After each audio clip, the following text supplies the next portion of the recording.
I want people just to embrace that fear. When the heart is saying yes, the brain is saying no. The fear has never gone away, but I've learned to channel it. And now I thrive on it. But I just knew through the lessons that my parents taught me, family and faith, that you got to choose those first. I just said, if this is God's plan, I'll get the call back. And I'm so much more comfortable talking about my faith now, which has been a huge blessing to find that courage. Right. I was a nobody, and he literally encouraged my heart. Here's why I want to bring it up. You're doing great. You're at the top of your game. Everybody knows that you're legit. Did you feel lonely? Oh my gosh. I think that's a word that I try not to say because it tends to make me get choked up. I was broken. Right. Broken at the fact that my leadership chose. Yeah. They made decisions to not support. I now know why God put me on this earth. And that is to stand up for others who are afraid. I've never been more proud of myself, even though I don't like to say that. Is it possible to thrive in a toxic work environment? My guest this episode is Sage Steele, awarded and prolific broadcaster, recently left ESPN, and her situation very public and well known. And in this conversation, we talk about what it's like to feel abandoned by your leader, the extreme loneliness, where faith and family come in and helping us stay the course when we can't leave right away. It's jam-packed with a lot of goodness that will equip you and encourage you if you or a friend or family member are going through a situation like this. Here's my conversation with Sage Steele. So, Sage, I want to find out, when was the first moment that you can actually remember that you had this thought of, all right, I think I may want to go into broadcasting. I may want to be on TV. Is that something that hits you early? Early. Really? Like Yes. how early? Age 11. No way. What was the inspiration? Were you watching something? I was watching the 1984 Olympics. No Right before- way. Yep. I was, so what grade is that? Whatever, 11 years old, living in Colorado Springs. Yes. My dad was military. Yep. We were stationed at Fort Carson. We had just moved from Belgium to Colorado Springs, and I was watching the Olympics. And I'd always been a big sports fan and watched sports with my dad my whole life and ran track, not well, but, called myself an athlete. And I remember, though, from my little track meets, how I felt walking to the starting line of a race. And then watching the Olympics, knowing, okay, if I felt like I was going to vomit, Right. this is in front of the entire planet. Yeah. You've worked your entire life for this one moment. How do you not completely lose it? How do you have the mental fortitude, that toughness to focus and have the best performance of your life in this one opportunity? Wow. And I wanted to know how they did it. I wanted to tell their stories. I was in awe of the top level athletes at a young age. All right. So at 11, so what happens from there? So I tell my parents at the dinner table with my little brothers, and when I say shy, like weirdo shy. Really? Yeah. Super quiet and I didn't talk much to people outside of our family. Okay. I don't know why. It's just who I was, and I still have that in me. Now, I don't know Big your time. father, but I've watched all the stories. We've known each other for several years now, and I've watched the stories about you. He strikes me as more quiet, solemn, stoic compared to your mom. She seems like I think I'd love to have tea with your mom. Oh, you She would. strikes me as a live wire. You wouldn't get a word in edgewise. That's half great. Irish, half Italian from That's great. West Springfield, Mass. And then, yes, my dad is. His father was also in the military. His father was a Buffalo soldier. Yep. And my dad at West Point, his brother went at the same time. So to have two Black young men at West Point in the mid-'60s who were both good athletes huge. was just... And by the way, I want to say this for our audience, just frame of reference for your heritage. Sage's father, the first Black football player at Army. Varsity, yes.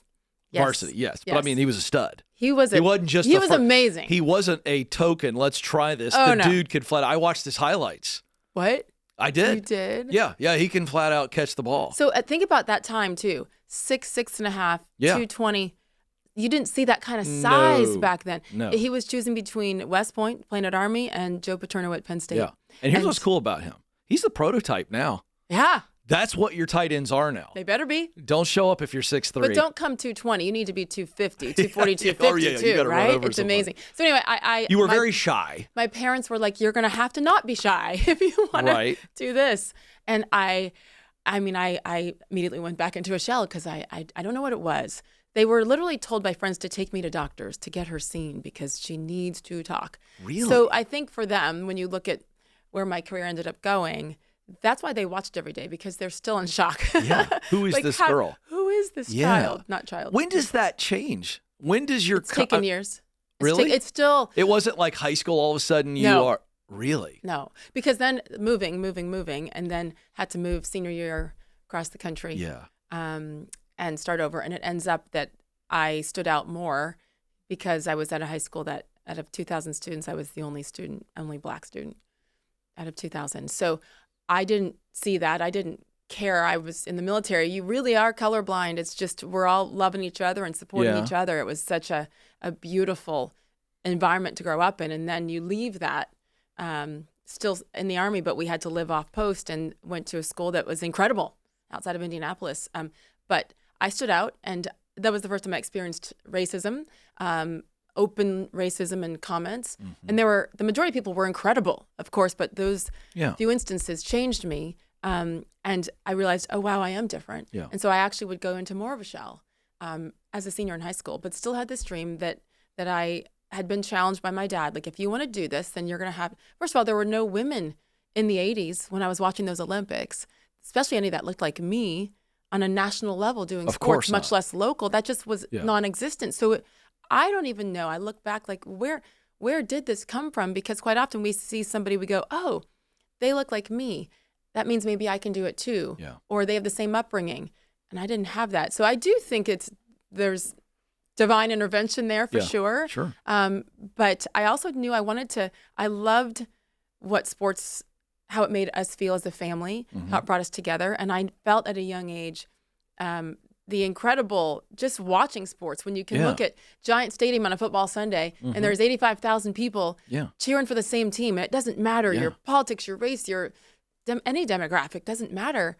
We all came together, and I felt that at a young age. So I just kept pushing to be able to get in there in the room, even though tell you those didn't stories. See somebody who looked like you.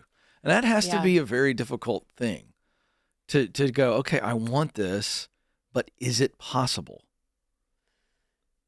I didn't question it as much as I should have. Okay, so that's great. So I you had were just parents who encouraged me, like, what do you want to do? Yeah. Okay, well, then how are we going to do it? You're going to have to start by talking more. Let's begin with that. Right. You know? And then my dad would quiz me because he's like, you're going to be with the boys. All right, well, you better know. So if we were watching, an NFL game, he would have me memorize the players, awesome. The name. Yeah. That's easy. Yeah. But then jersey number, obviously position, college. And so that taught me to be super prepared, because then you fast forward to going into NFL locker rooms or NBA locker rooms and say there's 18 reporters, they're all men, and then it's you. Right. So when you ask a question, if you can, make room to have your question heard, you're going to sound different. Yeah. Your question better be spot on. Yeah. Because otherwise, everybody screeching halt, they look when I would ask a question, because who's this youngster? And, I'm not a big guy with a big voice.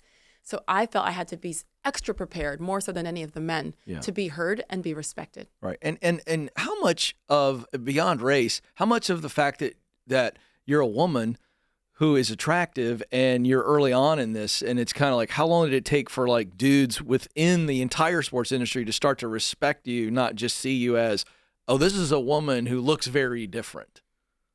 Still not there? Or no, I'm there for sure. Oh, I know you are. But how long did it take? No, I mean, as far as I think the way I'm viewed, even though, listen, one of the best things about the past few years of, kind of a roller coaster has been letting go of what people think. Right. And beginning to not care anymore, even though it hurt. Oh, sure. And it still can hurt. Yeah. But now I realize, for the most part, maybe it's something I've said, something that was intended a different way, or but I've been hated for all kinds of reasons, including my hair that's non-traditional, that bosses would say change, or that I didn't like because I looked more different than I already was. And what a beautiful place to get to when you can not care what others think. So that has really helped. But otherwise, it took, I don't know, my fourth or fifth job. And trust me, I had dear friends who I would find out about, men, who I would find out that said, well, the only reason why she's here. Even though, one of them, I was in their wedding, and he was still saying things about why I have that job. Right. And, hey, whatever it takes to get in the door, maybe they did need to check some diversity boxes in the HR department. Sure. Hey, we all need a couple breaks. Absolutely. Yeah. But then the thing is, and this is what I've told young women and men who are interested in the industry, fine, you might get in for this reason, or maybe your dad knows somebody, your mom knows somebody, give them a shot. They're not going to keep you if you're not bringing it, because it comes down to the bottom line. That's true. So you might get in, but what does it take to stay? It's true. And I stayed. You did. Well, you were very good. I mean, I can tell you as a sports fan, if I'm watching SportsCenter and you're brutal at going through the highlights, you're done. Pretty much. You're done. You sports fans aren't very forgiving. No, we are not. We are not. All right, so let's keep going here. So you're a shy high schooler. Yeah. Can't get you to say anything, but you stick with it. You want to be there. Take me to the college decision and moving through the major. I want to know, was there a moment where you were like, this is absolutely my thing? Was it at college when you were pursuing it, or was it later? You still knew? I knew. No doubt at all. Zero. Love that. So the cool thing about Carmel High School in Indianapolis is that it's very nice. I think now there's like 6,000 students. They won't split up the school. They win every state championship. Right. So back then about 2,000, but the resources were incredible. So they had amazing radio and television studios. I graduated in 1990. Kidding. Yeah. So in the late 80s, they had amazing studios for kids to, and I only came senior year, so I didn't get into the TV studios, but some radio, and that. The classes just continued to drive home what I wanted to do. Because I came as a senior and didn't know anybody, and my grades really fell. So I actually didn't apply almost anywhere. Really? Just to IUPUI. Yeah. And IU, Purdue, and Indianapolis is what it stands for. Yeah. And I just decided to live at home that first year because I didn't want the embarrassment of getting no's from all the schools that I maybe wanted to go to because my grades had fallen so much from some of the stuff that was going on behind the scenes. Wow. That I just said, forget it, I'll just stay. And then I had a horse, and I was doing the equestrian thing on my dad's measly military salary. Sure. I still don't know how they did it, but it changed my life. That helped actually bring me out of some shyness. In what way? Horses are very therapeutic. That's what I hear. Yeah. But I'm just curious, how did that? Well, you feel... I gained confidence in knowing that this animal needed me to stay alive. Right. And then as a friend. Okay. And I didn't have too many friends just because I was new and different. Yeah. And he was my friend. No, it doesn't. It's actually quite beautiful. Yeah. Because it gets your heart to a place where you're ready to get back in the game. Correct. And that's how you get to Indiana, University of Indiana. Well, wait, did you just say University of Indiana? And I stopped. It's Indiana University. Thank you. I know. I caught myself. Gracious sports fan. I know. Here. Well, listen, I don't really consider them very relevant as a Michigan fan. So pardon me. Wow. Pardon me for not getting it right. No, I kid. Okay, we better leave that alone because We you're right. should. Because you're right. We should. An old childhood friend from when we lived in Panama, actually. Yeah. So we'd lived all over the world. Yeah, Greece, Belgium, all over. She went to Notre Dame. And so I'm in Indianapolis, and she's like, why don't you come up for the weekend? We hadn't seen each other in, 15 years.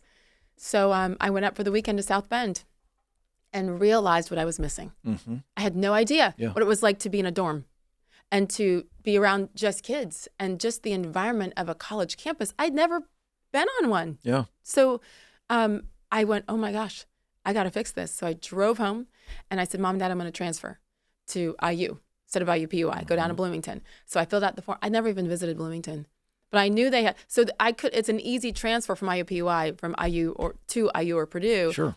And I looked at the majors, and IU had just started a sports communication broadcast major. You could choose broadcast or print, and I'm like, oh, that's for me. Sign up, go. So I didn't even go on campus. I just signed up, did the intercampus transfer the next fall, and was all in. Love it. First broadcasting gig out of school. What was it? South Bend, back to South Bend. Was it sports? No.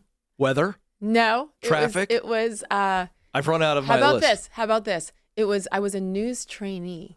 What does that mean? They created a position for me. All right. Because I was not ready to do any of those roles. That's fantastic. South Bend was like market 85, so a good medium-sized market for somebody who has zero experience. Right. And guess how I got that job?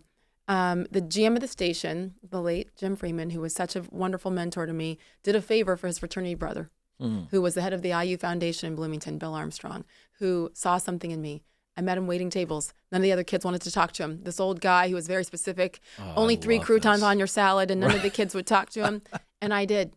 And through that, he asked me questions, and who knew that he was this incredibly influential man who saw my potential, gave me a grant for my final semester, and called his buddy in South Bend to say, listen, she's green. She doesn't know what she's doing, but she's going to be great, and she'll work hard.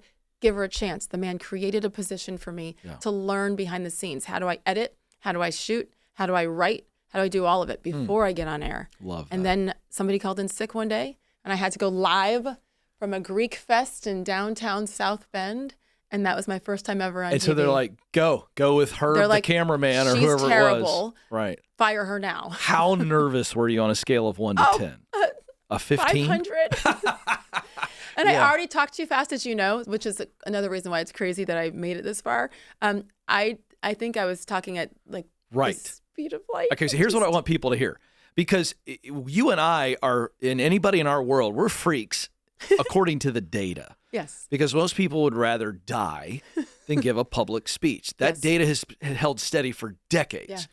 So I would say a live media hit for most people, if we were to go survey people, it may be even above a talk.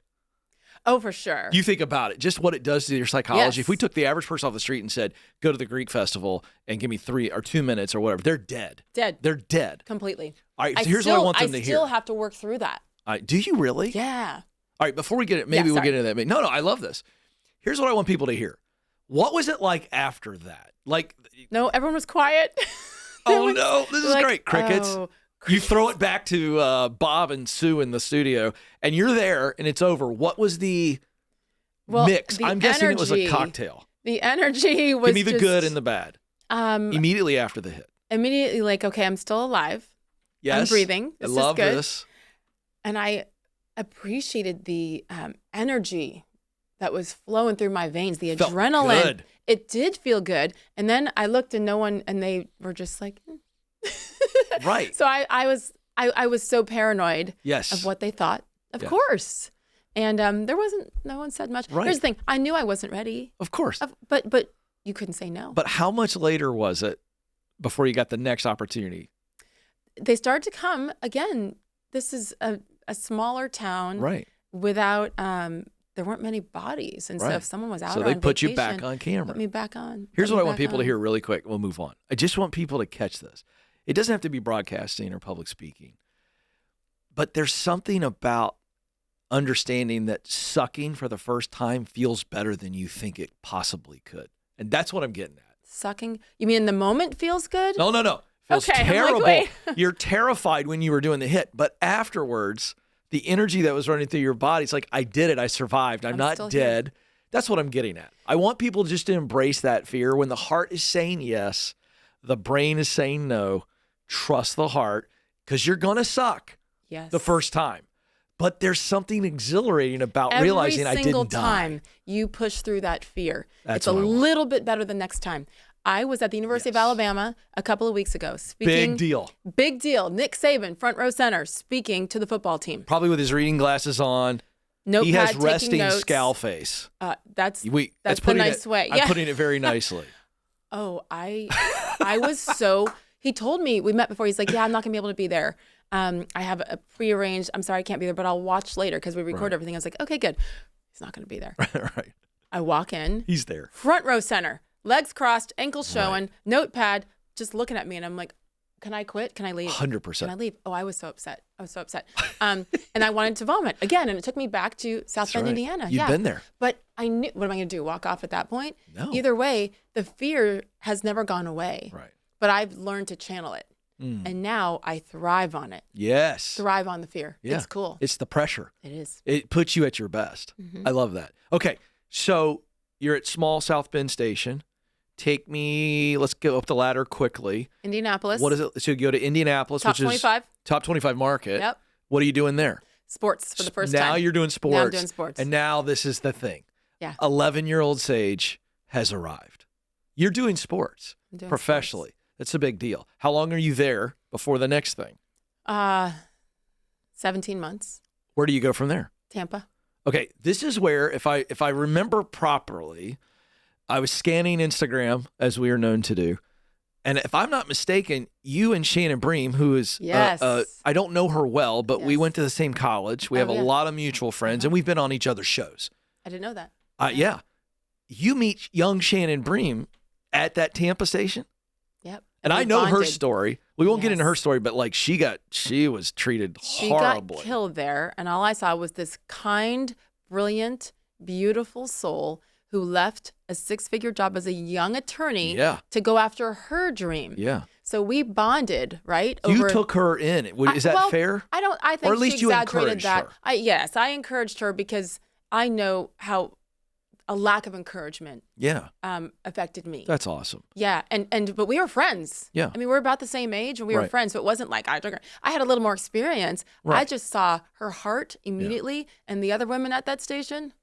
Yeah. Shame on them. Good for you. I just wanted to point that out because we all need that. Yeah. And what I love about that part of the story that I'm bringing up, because I want our audience to realize, like, we're all on our own thing. And when we're aligned with somebody who may not be as far along as we are, you don't have to mentor them or be some know-it-all, but at least just love them. And I just saw that, Be kind. and I was like, way to go, Sage. Be kind. I love that you did that because she stayed with it. Now look where she's at. And she kept. And being you had a told role no, in that. Being told no. You had a role in it. I guess, and I You think did. that because I, the people who were most encouraging to me, they were all men. And even back when I was the only one, and I was, the fourth person in a 3-man sports department because I was that bad. They're like, yeah, I guess she's on the payroll, Right. So I think I can look back and, and be proud of little Sage, early in my career when I was just so afraid. Yeah. And afraid of disappointing everybody. And that I didn't, this shyness didn't get in the way, and I didn't quit, even though I really wanted to many times. I'm sure. All right, so let's get to, when do you get the call? How does the ESPN, the worldwide leader of sports, when does that happen? So I went from Tampa to the DC Baltimore area. Okay. Comcast Sportsnet startup. Sure. And I was 3 years in. I had one kid, and then I had a second on the way. I was like 8 months pregnant, and got the call to come up and audition. And listen, when you're that pregnant, Yeah. you have other things on your mind. Right. And so during the audition, when someone accidentally rolled the tape wrong, accident, to see how you handle it, Right. I'm like, really? Okay. Oh, I can handle this. And you Right. just ad lib whatever. That's the thing with sports. So much is ad lib. Oh, sure. And there's no one writing your scripts. Right. If anything, you're writing your own, and which is how I want. I don't want Right. anybody writing any of Sure. my stuff. I came home, got the offer, and reviewed it with my husband, my parents, and my agent at the time. And I turned it down. Really? Yeah. I again was about to have number 2, wanted 4 kids. And so I thought, Stuart Scott, the late great Stuart Scott, was had become a friend of mine through our mutual agent. And he had pulled me aside at one point and said, listen, I know you want to come here. Everybody does, especially back then. Mm-hmm. But you need to be all in when you come. No offense. But like, if you're still, he is a father of 2 daughters. And Yeah. so if you're fighting through that and not able to focus because you're producing humans, Yeah. it's going to be tough here. Yeah. And I loved his honesty. And I just knew that when I go, if I get the chance, I got to be all in. I try to balance it, obviously, as a mother. But when I'm in that, so I took a chance, and my agent was like, are you insane? Right. Like, ESPN doesn't need you. You need ESPN. Right. And you're saying, no, you're going to get blackballed. They're never going to call you back. Even my family was like, are you sure? Because the little girl who's always had this dream, especially once I got to college, ESPN was the pinnacle. But I just knew through the lessons that my parents taught me, family and faith, that you got to choose those first. And that was the biggest test of them all up to that point in my life. Wow. So at that point, I was 31. And I just knew that if I chose family, then everything I think would work come out. back. And Love that. So I signed another contract, had a 3rd kid, decided not to keep going with kids. And then in 2007, they called back. So what was the length of time between you saying no to them the first time to getting the next call? 3 years. 3 years. Mm-hmm. That's major, major courage. And let me applaud you, because that's conviction. Some people thought you were crazy. Oh, yeah. We now know it was conviction. I think so. Maybe and the I haven't conviction looked was at that honored. deeply. Maybe I need to look more closely at my mindset at that time. Because Well, I've you been on just a laid it hamster out. wheel ever since. I mean, where it's just go, go, go, go, go, go, go, go, go. And now for Right. the first time in my life, it's like, quieting down. But yes, I just thought if it's meant to be, I love that. and it is a faith thing for sure. 100%. And I'm so much more comfortable talking about my faith now, which has been a huge blessing to find that courage. Right. But I just said, if this is God's plan, I'll get the call back. Yeah. And if not, then I can live in an incredibly Yeah. big market with big sports to talk about. Yeah. Have my kids. My brother had just taken a job with the Baltimore Ravens. He's Yeah. still there, 21 seasons. So I, for the first time in forever, had family around me. I'll be okay. It was a no-brainer. It really was. It came down to it at the end. Like if I'm going to preach family and priorities and faith, and it's not, and in my gut, I didn't feel right about going to Bristol, Connecticut at that time. I got to live it. Well, Coach K's message on the basketball to my right says, follow your heart. You did. Yeah. And you continued to. All right. So wait, real quick. Yeah. Coach K, classmate of my father's at Army. I should have made that connection. So Coach K and my dad were classmates. This is back in the era when Bill Parcells was one of my dad's coaches. Yeah. Bob Knight was Coach K's Absolutely. basketball coach, all that.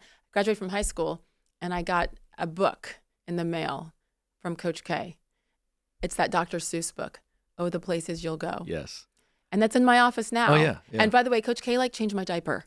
Okay. I mean, way too much information. That's a my major point flex. Is, we go. I have a signed basketball, and you say, He changed hold my diaper. beer. Right. Coach K changed my diaper. I mean, I bad can't visual, compete with that. Bad visual. I'm just saying that, like. No, I think it's a great visual. I could just see Coach like, hand me the Ew. powder. Hand me the powder. Exactly. Here, Gary, you finish this. But That's great. he's always been an inspiration to me, the way he's I lived love his life, him as a leader. Yeah. And then one of my first sports interviews in Indianapolis, all those years later, the Final Four was in Indy in 1997 when my first day ever as a sportscaster. And who gave me the interview? Yeah. The man who changed my diaper. Well, I have to say this since we're naturally here. If folks don't know my story, the very first interview I ever did was Coach K. I won't get into how it happened. You talk about a God thing. I mean, talking God moving multiple things. Yes. And then I end up sitting knee to knee with the guy. And when it was all over, he looked at me and he said, I got to tell you, he goes, I've been interviewed thousands of times. He goes, nobody has ever known my content, my book, backward and forward, like you know this book. And at that time, he said, you remind me of a young Charlie Rose who went on to become a creeper. So I don't tell that story as much because he wasn't talking about that part. But that was a moment when he said that. And this is when the interview's over. And a dude who's like, I'm a pimple. Okay. Did he know it was your first? I don't know. I bet you didn't tell him. I'm pretty sure I didn't because I was already trying to get the Adam's apple back down to its normal place just to make it through. But anyway, the point is he encouraged me. The Dr. Seuss book and what I'm telling about Coach K's, I want people to know that whatever said good, bad about the guy, I was a nobody, and he literally encouraged my heart. And that's when I knew, okay, I'm supposed to do this. I got what it takes because he looked at me and encouraged me behind the scenes, no cameras running. Yes. And years later, 3 years later, when I wrote my first book, One Question, he gave me one of the greatest endorsements I'll ever get. So, I mean, the guy's the real deal. I just wanted to point that out. Absolute real deal. But I mean, what if? What if that hadn't happened? What more importantly, I think, because the interview happened for whatever reason, what if he didn't take the time to tell you that afterwards? He didn't have to. No, that's and the that point. is stuck with you. Yes. And if you get that endorsement from day one, I don't care what any producer says. Right. I just go, I know what Coach K said. Coach K likes me. Yeah, Yes. that's right. I love that. That's so incredible. So again, I just got to point this out in the middle of this conversation. Be the Coach K for somebody. Yeah. Send the book to a young sage. I mean, that's just phenomenal. I just love that. Okay, so you're at ESPN. You finally go. You've made it. You're crushing it. You're really good. Okay, I was terrible at first, and it took years to. But my fast point forward is, past the bad time. You're really good. When I meet you on television, which is always so weird. By the way, it's important to point out that we met at a conference. We were both speakers, and we meet in the green room. And everybody knows on my audience that I'm just a sports maniac. I just can't get enough of it. I watch it. I read it. I know what's going on all the time. It's just out of personal hobby. Yeah. And so to meet you, I didn't know you were coming.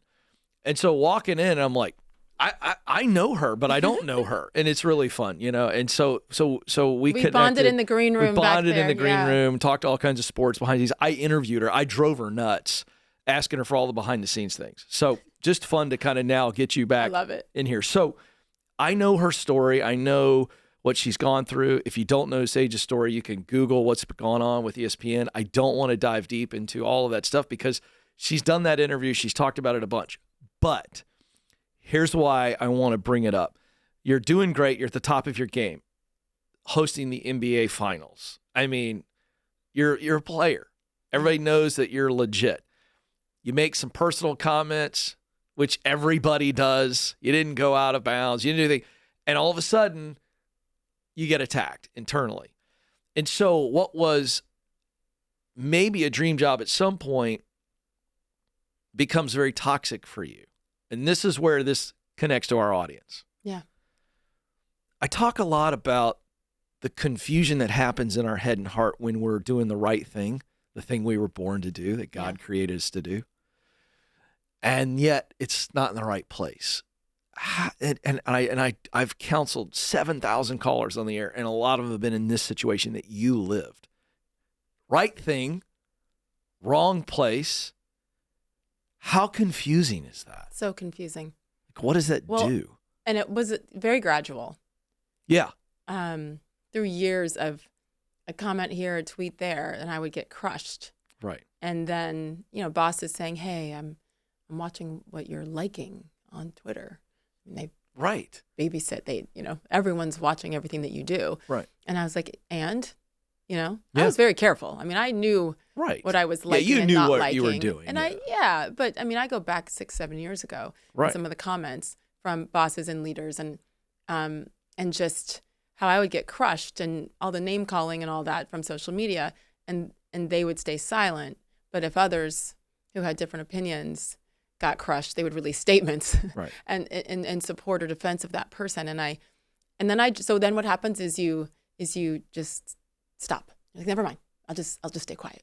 Right. And I did that and did it. For a long time. For a very long time. Did you feel lonely? Oh my gosh. I think that's a word that I try not to say because it tends to make me get choked up. But yes. Like so lonely and so sad, especially because, as a new kid growing up all the time, moving, I know what that feels like. It brought all that back. It brought it back, which I never actually put that together till right now. Thank you. It did bring it back. I think not trauma, which is more of a trendy word right now, even though it's legitimate. Can I just tell you something? It was. You need to be okay realizing that. Yeah, I think so. But I also... My therapist friends would tell me that. Yes. I know that I need to go deeper there at some point. But because I always felt lonely and different, I wanted to make sure that anyone else, and especially young women who came to ESPN, my age, whatever, but if you're new, that they didn't feel the way I did when I started there. Right. When I started there, my kids were 11 months old, 2 and 4. They're now 17, 19, and 21. It's bananas. And so I was a young mother on this crazy national stage and then was so alone. Right. The women there were not welcoming at all. Right. It was very clear. Right. And I just thought, I don't want others to feel this way. So then I would go out of my way to welcome them if you need anything and, come over for dinner. Very few would take me up on it. And that's okay. But I just know that. No, it's not. And here's what I want to point out. I don't know their why, though, because I don't think that sometimes there's maybe legitimate reasons as to why. But all I know is that I couldn't control that. I could control the fact that I was trying to share and make them not feel the way I did. So then when that's a role reversal and then the world is caving in on you and all those same people that you've tried to are nowhere to be found or vocally against you publicly unnecessarily instead of having a conversation, that's where I felt so lonely because I thought, wait, I was doing the right thing with my heart, leading with my heart to make them feel more welcome and feel better. And a scary time to come to that network is scary. Sure. And it wasn't reciprocated. And I think that's still. Yeah. But here's what upsets me. And this is, again, for our audience, our greater audience. They see themselves in you here in this right role, wrong place. This is on the leadership. I understand your coworkers are hurting and they got their lives and they're probably scared to support you. There's all that junk in everyday office life too. Not every just day, ESPN. everywhere. Yeah. However, what bothers me, the loneliness really is driven from the fact that you didn't feel your leaders, your bosses, saw you, heard you, Oh, no. and cared for you. That's what I want to point out. And people experience that. So you're experiencing that. And I'm not trying to make you emotional, but I want people to hear how you dealt with that. How do you hang on? Because you couldn't leave. You weren't in a position to leave, but you feel lonely. How do you hang on? What have you learned? What's the mental toughness? What's the talk to us? I have learned that I am a lot stronger than I ever thought. Come on. Like, Come on. That's good. Now I'm like, oh, you want a piece? Go. Here, I will turn my back to you so you can stab me. Right. Go ahead. It's probably going to overlap with 50 other stab wounds. Right. Go. You've developed some scar tissue. Yeah. Now, that doesn't mean it doesn't hurt. Still hurts. Absolutely. And, you know, I've also found that I've been angry because of the hypocrisy. Right. Because this tends to come from people who preach about being open and tolerant and accepting of everybody, you know? Right. And so to me, all the DEI crap, Right. They're full of it. Right. Because they only use it when it applies to them. Right. To me. And it's inclusive if you're hanging out in the hula hoop with me. If you're saying what I want you to say today. Yeah, that's absolutely true. Which is probably going to change tomorrow. Oh, sure. Right? So that's where I got angry. Yeah. And I'm like, oh, no. Right. You can't preach this and that be celebrated for it as a company, as a person, as an on-air. But then when it comes crunch time, because to me, it all begins and ends with diversity of thought. Right. And because this is easy, this kind of diversity, right? But I'm talking about differing opinions and politics and based on usually your experiences. And you're going to cut me down or badmouth me or threaten me because I think differently. Right. But you don't know my why. Right. Maybe, well, we all have reasons as to why we have certain opinions. And you're just going to, and so I got tired of that. Yeah. And decided to call it out. Yeah. But before you fought back. But before I fought back. So here's what I want people to hear. I would hide, Ken. I would hide. Really? Because you had hurt and anger. Yes. What would you say to people who are in a situation where they know they're in the wrong place, but they can't move quickly? This is going to take some time. And they're going, I don't know if I can hang on another day. I feel like you can tell them something. But I didn't know that I was trying to hang, I was just day to day. Like athletes. Literally day to day. Athletes, well, that's you're good like to hear. Questionable, probable, day to day, doubtful. So you're psyching yourself up every night, every morning. Every time, because I was in terrible work situations. Right. In particular, during my NBA countdown years, and just zero leadership, zero accountability. Literally heartbreaking. Many of them acknowledged it later too, not in a friendly way or anything, but how could you not? And here's the thing. I was the sole wage earner. My husband at the time was a stay-at-home dad. I had those 3 little kids. He was incredible in that way. And if I don't push through, we're going to be on the street. That's right. So I had no choice. Yeah, that's And tough. I loved the dream and sports. I loved what I was doing, even if it was bad leadership and all that. So I had no choice. Would the pain go away when the lights came on and the mic was turned on? That's what I want people to hear. That got you through it, a lot of it. I learned to become really good at compartmentalizing. Yeah. Which can be good and bad. Yes. Because then you can do it too much. Yeah. Only for a season. Yes. And good on you. Takes a toll. You finally said and enough's I did it enough. for years. How many years would you say it was like that? Started in 2013. Wow. Yeah. And for people who aren't sports fans or paying attention, I mean, she just settled just a month ago or a few weeks ago. So that was a long journey, 10 years of going, ugh. And I didn't realize until recently how much of a toll it's taken. Well, that's what I want to talk about. Yeah. What is it like on the other side? There's just been so much fear throughout the process. And then I remember, though, and then I was going through a divorce. Right. Along with this other stuff and COVID and all other things, right? Right. So I remember getting texts from, an attorney in a commercial break about the divorce while I'm getting ready to interview Aaron Judge live, Oh my gosh. Talk about confusion. Talk about compartmentalizing. Yeah, that's right. It's the only way you get through I was really good. But I knew that despite all the crap going on around me at work, forget about personal, which is a big deal. It's the most important one. Right. But at work, when I was on that desk with Matt Berry in particular, the best co-host I ever had in almost 17 years at ESPN, Love it. a true teammate, which is Right. all I want in life Right. at work is teammates. Right. For goodness sake, is it that hard? Yeah, right. Apparently it is. Yeah. And I loved what I was doing. I loved telling stories. I loved doing highlights. I loved the adrenaline that came with it. I loved the pressure. Yeah. And so I was able to put it all back here, maybe for just a 12-minute segment, check Yep. my phone again. Oh, everybody's alive, mad, fine, keep going. Right. 2 hours live every day. It's Yeah. a lot, live national TV I every day. know. So I just was so afraid to stop and slow down. Yeah. And the best part about that time is my faith. Mm.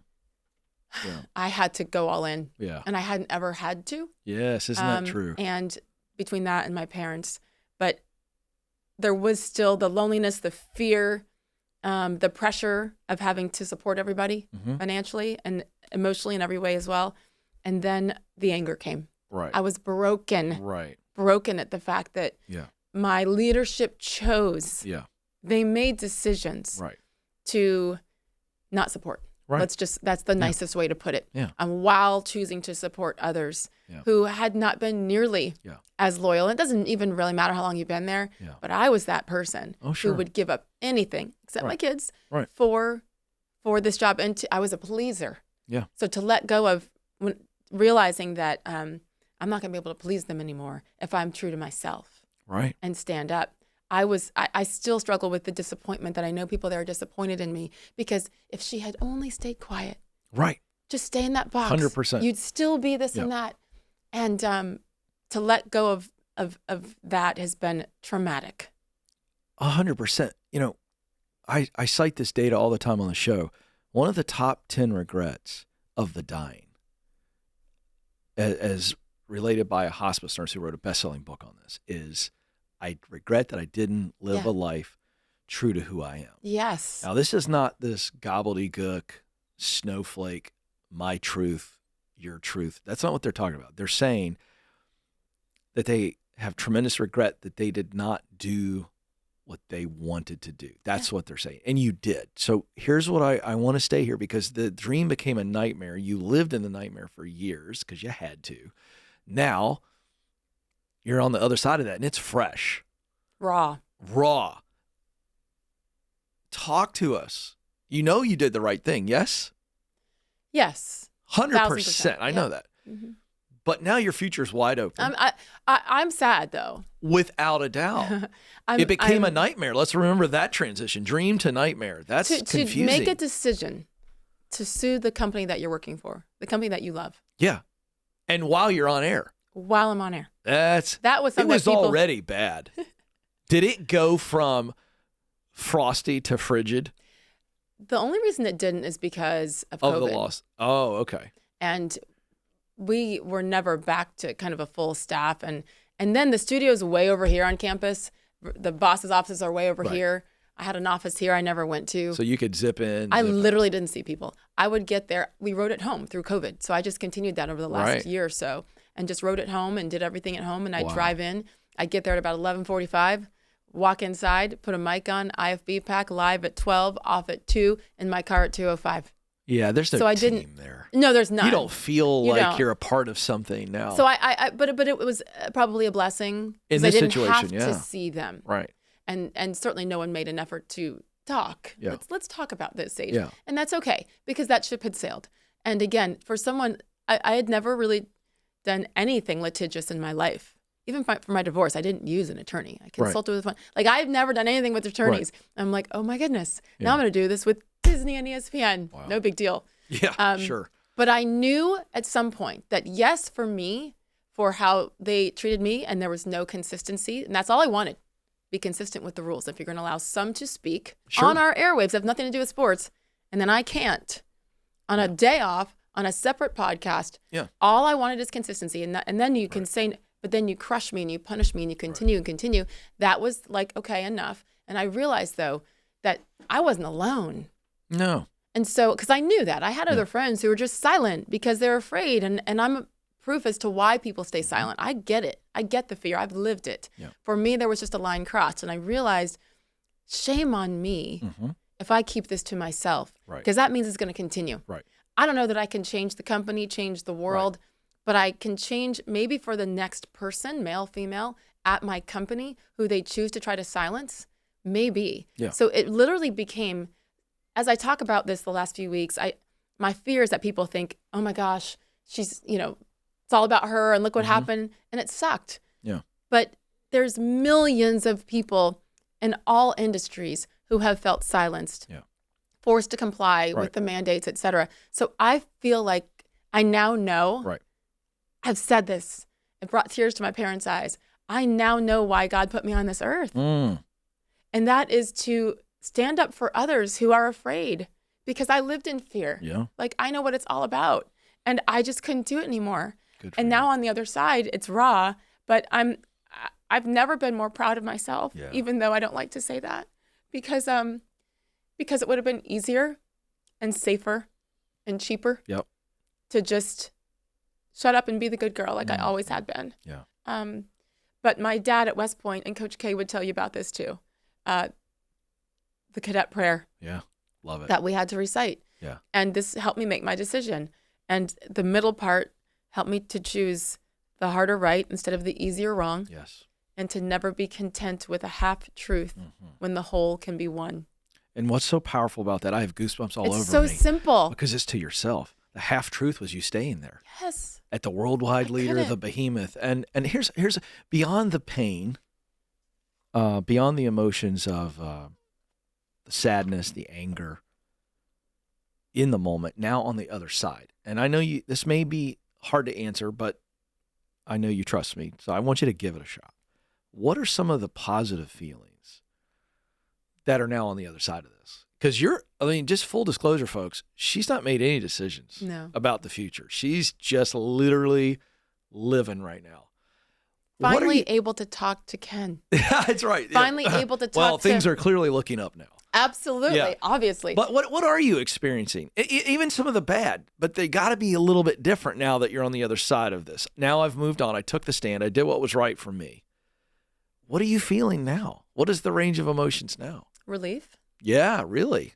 Yeah, because it's been exhausting. How has that affected your sleep, your interactions? Can you see a difference in yourself? Well, I almost am more tired right now because I thought I was going to get a break and after all this ended. And then it was like, oh, you can't. You need to address this.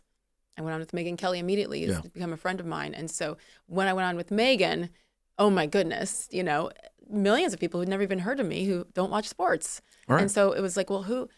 And it's blown up since then. And that's been a little, not scary, just maybe overwhelming because I think that because I was just living this dream that I had as a little girl, I never have fully comprehended how many people watched. Oh yeah, it's hard to. Yeah, and it's better not to for me because then I would have freaked out. I would pretend like that camera, the only one watching is my mom and dad. Nobody else is watching. And then you go to an airport and every bar and restaurant, you're like, oh wait, I was just on there half an hour ago. And you're really recognizable too. Well, I would say if I had like normal hair, no one would recognize me anywhere. And then I'm tall, and so I kind of stand out. But so relief, peace, pride. I like this. Because there's so many people, well, like my attorney and others who are like, I'm so proud of you because not only did you make the decision to do it, you kept going to work. Yeah. And putting your mug on that TV screen every day, knowing that people right behind the wall. Oh yeah. Right there were hating me and wanting me to die. On social media, not die, but nastiness. Oh, the worst. Death awful threats, stuff. I read it. Yeah. I would read stuff in the comments of something you would say. I would see you would be trending, and I would read it. And this is after having met you, spending an hour and a half with you in a green room, going, "Oh my gosh." Yeah. I hope she doesn't read this stuff. I read some to stay aware and to see and to just, and then listen, I don't block anybody. Go for it. Say what you want. If that makes you feel better. Oh, yeah. Well, but sure. I'll mute them because I don't need that energy in my life. Love that. And I choose not to, but I don't, it's a pride. I'm like. I'm the same way because blocking gives them some validation because they go, oh, I got to Ken. And they think they're so powerful behind the keyboard. They those never keyboard say warriors. any of that stuff to our face. Never. There is a little piece, but not quite yet because I'm still, I'm having to dive into a whole other area of this industry and to learn more and to create my own show. Is it What fair is to that going to say look like? there's a form of peace that you're no longer in that environment? Yes. But now I don't miss it. But now we've got some, the unknown is always terrifying. The unknown, but I've tended to do pretty well with the unknown. I think so. And I don't have that fear. I don't miss the feeling I would get walking in there every day. I miss my co-host. Yeah, sure. I miss our camaraderie. I miss the chaos in commercial breaks and I would be laughing so hard that my stomach would hurt every day. And then we have to come on and do a serious story. Yeah, but I love that. I love my team. I love the producers. I love the director. I miss my team. Yeah. I don't miss the environment. Feeling like the hypocrisy that resided every day and feeling like I had to just go along with it. And I couldn't defend others. Forget about me. I couldn't defend others because I would tick everybody off. So there is peace. Is it worth going through all the crap? Oh my gosh. Emotionally, tactically, strategically, to get out of the wrong place? That's what I want our audience to know. Is it worth it? As scary as it is it worth it to get out of the wrong place? Even though I don't know what's next, absolutely. Yeah. I shudder at the thought of what if I hadn't. I'll tell you this, the night before the lawsuit dropped, so April 27th, 2022, I had to tell each of my children, listen, this is what's coming tomorrow. I don't know how it's going to be received, probably not great, but I don't want you to be blindsided by it. And I don't want you to feel like you have to defend me. I had one in college, senior in high school, sophomore in high school. Right. The girls are on either, they bookend my son in the middle. And the girls had very different reactions.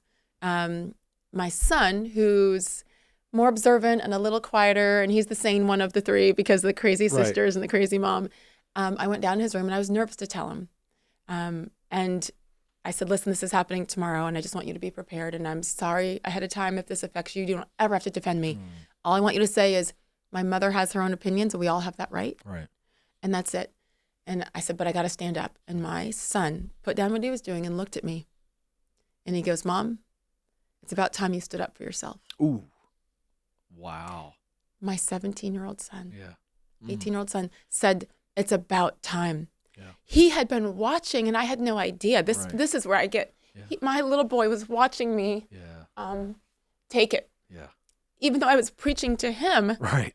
To have hard conversations, to stand up, do it with kindness, because I've always been kind. Yeah. People can say what they want. I've always treated people well, and I'm proud of that. For my little boy to say it's about time, I knew that no matter the result, honestly, no matter the result, that this is the right thing. Yeah. Because I'm showing that my kids that if we can be wronged and treated unfairly and all these things, but if we don't stand up for ourselves, that's on us. Yeah. It's not even on them anymore. Yep. It's on us if we're going to take it. Mm-hmm. And so if I'm telling my kids to not take it and then I just go under the table because I'm scared because it's expensive. And I know that's a blessing to be able to take the risk, but I don't have an answer for tomorrow. Right. I do not. Right. But my kids saw their mother actually live it. That's right. And so no matter what happens, if I end up changing careers altogether, I chose the harder right. Yeah. Oh, for me. So good. And for my family and my kids and my parents are proud of me. And I know because I prayed this whole time, my relationship with God is better than ever. He gave me signs along the way when I wanted to run. Yeah. I'm exactly where I'm supposed to be. Yeah. I love it. I'll wrap it up. I want to give you a chance to talk about your faith because we don't shy away from it here on the Ken Coleman Show. Very open about it. Don't care what anybody thinks. We like to provoke thought and feeling here. What does your faith mean to you right now? Everything. Faith. I'm sorry, like everything. Because for so long I had to be quiet about it. Yeah. It's okay to ignore your faith. You're supposed to ignore it as a member of the media. Right. If someone starts off their press conference with, first I want to thank God for, we'll edit that out. This is America. I don't understand that. You edit it out. That's what has been done forever. Yeah. So to be able to speak freely about it is amazing. I was asked in March to give the invocation at the NASCAR race in Austin. And I'm like, what? You want me to pray out loud on Fox TV and in front of 150,000 fans at this track? And I was like, no, I'm Catholic. We don't pray out loud. we keep it all in. Right. And the good news is half of that crowd, if not 75%, would identify as a Baptist. Okay, this is true. And they're like, they're come like, on, girl. They're drunk and they'll pray along with you. Let's just be honest. I've So been to many good. NASCAR races. I'm a huge, I've always been a NASCAR junkie since my It's a great Indy days environment. 30 years ago, the Yeah. best. And so that was one of the biggest challenges I've ever been asked to do. And you talk about out of my comfort zone. Yeah.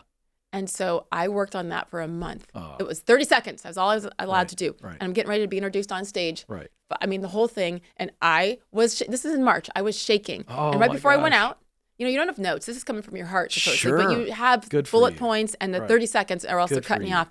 And I went blank.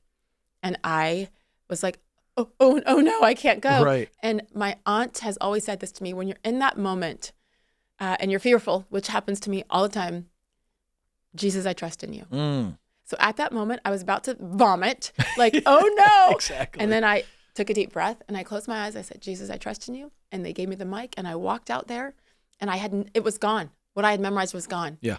I took a deep breath and I closed my eyes. Yeah.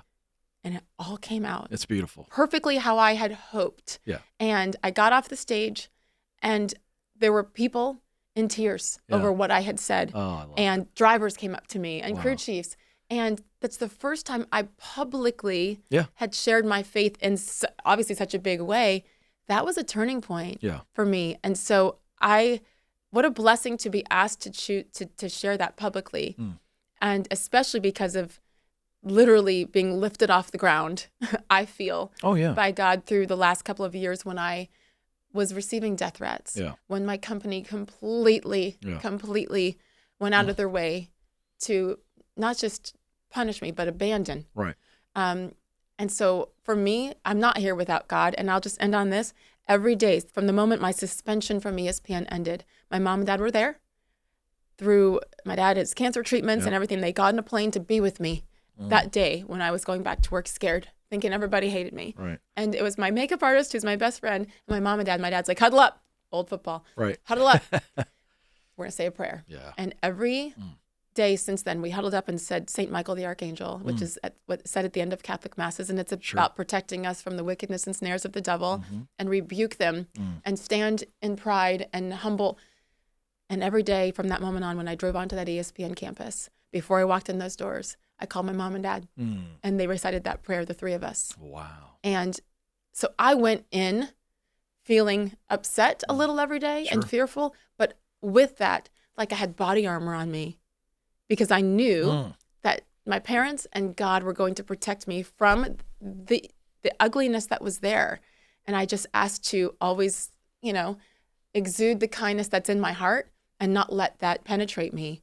I love And that. literally, it has saved me. My faith has saved me. And I've always had a faith, but never been comfortable speaking about it. Yeah. And here we are. Oh, And I feel so excited for the future, knowing that I'm going to be good either way. without question. Yeah. Couple things that I'm just learning from you. I have it in my head. I'm going to write it down in the old moleskin.